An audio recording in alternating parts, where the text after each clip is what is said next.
So I'm going to be talking to you about something a little different, opening offices overseas.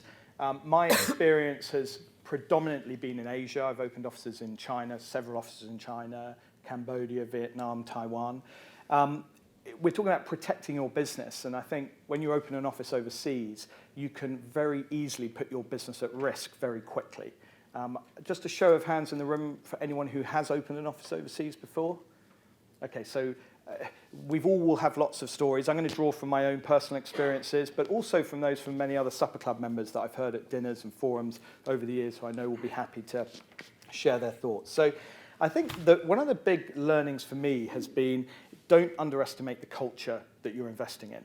I think strong entrepreneurs often go to a new country and they feel as though they can almost impose their culture on the other culture. And actually, it's very difficult to do. I found particularly so in Asia.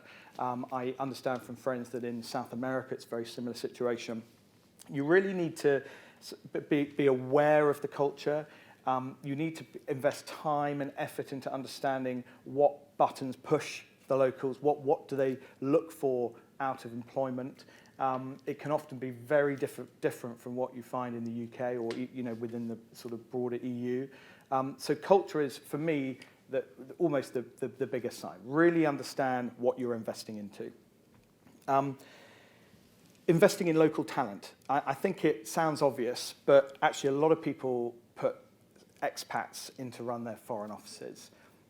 There's pros and cons. I'm sure we're all going to have different experiences of what worked, what didn't work. I've done both, and both have been either brilliant or disastrous.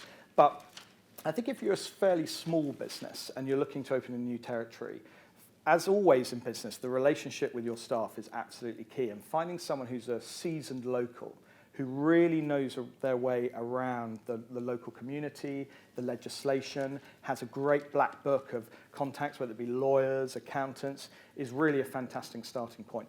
They might not be the person who's going to take your business through to 5 years down the road, but they'll be a really good resource for you when you first open up. Also, within the Supper Club, there are so many members who have opened offices overseas. It's a great network to reach out to and ask for advice. I'm opening in Singapore. Can someone recommend a good lawyer? Whatever it may be. So investing in local talent, I think, is really important. Don't always rely on expats. I think we all know as well they're very expensive, and they can use your initial money for opening a new office very quickly. A couple of things that's worked for us in the past when we've opened new offices has been role swapping. So rather than sending someone out there to be the boss of the office, what we do is we actually send someone out for just a couple of months, and we'll either send them just for a couple of months to seed them and just to get the whole thing going, or we'll swap them with another role out in the new office. So we get this sort of bond between the two people, number one. In one occasion, they actually just moved into each other's houses, and they just swapped lives essentially for 3 months. It worked fantastically well. And of course, that bond is something that you can really then forge as the office grows. The other one that's been quite interesting, which we haven't done, but I've heard before, is the training, the offsite training in the central office. So a lot of people think, especially when it's an office far away, the idea of bringing everyone over to your headquarters, especially when you're a small business, can seem like an awful lot of money. But it's well worth the investment, especially if you're doing it for quite a long period of time, for maybe 4 or 5 days. And actually, it's something that I've heard about on a few occasions now, and we're going to be trialing later this year. Salary research, I've made the mistake of underestimating or not really understanding the local tax in the country we've been opening an office in, and really screwing up the base salaries, thinking that this was the base salary, and it actually turned out that there were so many taxes involved. That was the take-home they thought they were going to have, and actually we had to pay between 30 to 50% higher. So having someone who really understands, again, that local sort of tax situation can be a real help when you're opening a new office. Investing in good technology, especially video conference. Actually, Mark Cahoon in the room over there supplied us with our video conference facilities a few years ago. We relied on Skype video for quite a long time, and actually it just doesn't do the trick. When you want to have proper team video meetings, you need to have proper VC functionality, and it's so cheap now. I mean, it really is so competitive. The bandwidth is so quick. You can have 4K VC for under about $3,000. It's really much more competitive than it used to be. There's also, by the way, the Surface TV being launched in May, and I just wanted to drop this in. I don't know if you know what the Surface is. It's Microsoft's very cool sort of tablet/laptop. They're bringing out a 60-inch TV version, which has integrated cameras, and it's only 1,200 quid. So look out for that in later in the year, because I think that will be a great VC tool as well going forward. It always costs more than you think. It's like sort of doing up a house.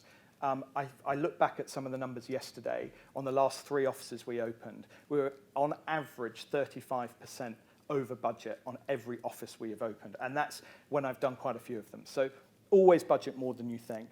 And also, if you're operating in a territory where you don't trade in that currency, be sure to buy forward option of that currency to pay for the local wages, all of those sorts of things, so you don't get caught out if there are big currency movements, especially as we've seen actually in the last sort of few months with the euro and the dollar. So that's more sort of general overview, and there's tons of stuff. So actually, if you want to talk to me afterwards, and there's clearly other people in the room will have lots of advice. Just specifically about Asia, because I know some of you in the room are in the product business, and you're looking to develop new ideas and manufacture in China. A couple of things. China specifically, IP protection. A lot of people are very worried about having their ideas stolen and copied and replicated out in China. My experience is it's never the Chinese. It's always the Western brands who want to copy your product.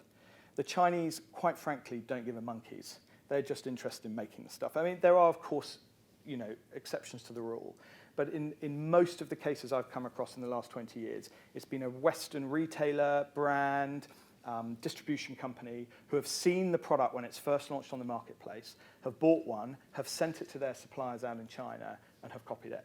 So don't always think the negative thought that it's the Chinese manufacturer who's trying to rip you off, because actually often it's not. Protecting your product, IP protection, I could do a whole hour on this, so just very quickly. Unless you're a multi-million-dollar company, patents are really quite a difficult thing to do. They're very expensive, and they're even more expensive to protect. So unless you've got a lot of money in the bank, it's probably not the easiest thing in the world to do.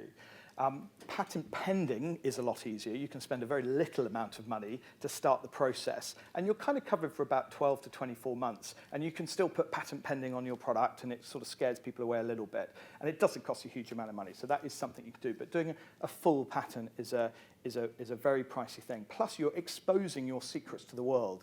And if you just look at how many sort of vacuumless or bagless hoovers there are out there right now, it doesn't matter how good you are at writing a patent, there's normally a way around it. Trademarking's a much more efficient, quicker and cost-effective way of protecting your product. If you've got a great brand, you can take that, you can trademark it, you can do it in lots of different categories. I think within Europe, I might be right in saying that you can actually do the whole of Europe in one go now. I think it's much easier to do that. It's relatively inexpensive. And finally, design rights. There are certain ways you can protect your design through the design rights system. In the UK, that if you go to the Design Council, they actually run a great course on this, free of charge for small businesses, that I'd highly recommend. And the old age advice of sending your lawyer the original plans of your product. I know, Chris, I know you've recently done this, in a sealed envelope is always one to do as well, especially if it's one particular idea that you're trying to protect.